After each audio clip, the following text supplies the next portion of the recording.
또 화천대유와 관계사 투자자들 일부는 최근 이 경기도 안양 군부대 부지에 스마트 복합단지를 짓는 박달 스마트밸리 사업에도 참여 의향서를 낸 걸로 확인됐습니다.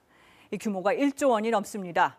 이 위례 신도시와 대장동에 이어서 비슷한 방식으로 사업을 시도한 게 아니냐는 분석이 나옵니다. 먼저 허유진 기자의 단독 보도입니다. 박달 스마트밸리 사업은 안양시 박달동 일대에 있는 국방부 탄약대대를 개발하는 프로젝트입니다. 320여만 제곱미터 부지 중 3분의 1 정도의 부대 대체 시설을 설치해 국방부에 기부하고 나머지 땅에 첨단 산업과 주거, 문화시설이 들어서는 스마트 복합단지를 조성한다는 계획이었습니다. 예상 사업 규모는 1조 1천억 원입니다. KBS가 안양시의회를 통해 입수한 참여 의향서 제출 회사 명단입니다.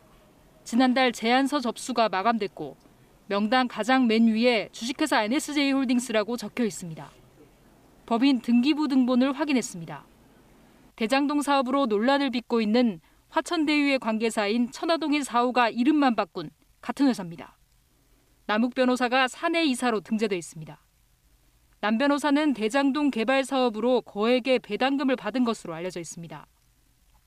인터넷상에 공개된 기업 정보를 보면 경영진의 김만배 씨의 가족과 화천대유 이성문 대표의 이름도 보입니다.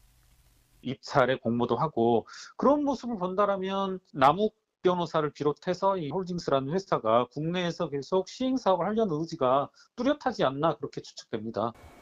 화천대유 관계자들이 참여자와 회사 이름을 바꿔가며 대규모 개발 사업에 추가로 참여하려 했다는 사실이 확인되면서 파장이 예상됩니다. KBS 뉴스 허유진입니다. 그런데 순조롭게 진행되던 이 박달 스마트밸리 사업, 이달 중순 갑자기 공모가 취소되는 파행을 겪고 있습니다.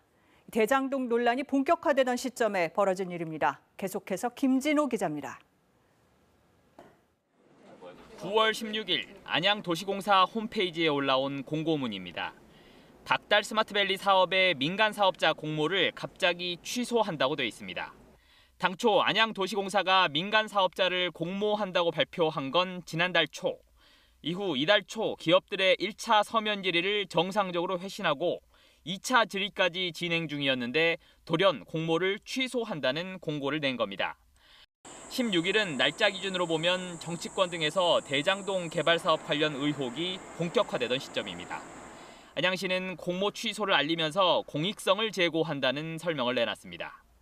안양시 관계자는 KBS와의 통화에서 현재 금융기관의 참여 기준이 엄격해 많은 금융사들이 참여할 수 있도록 기준을 완화하려고 했던 것이라면서 조만간 다시 공고를 낼 방침이라고 밝혔습니다.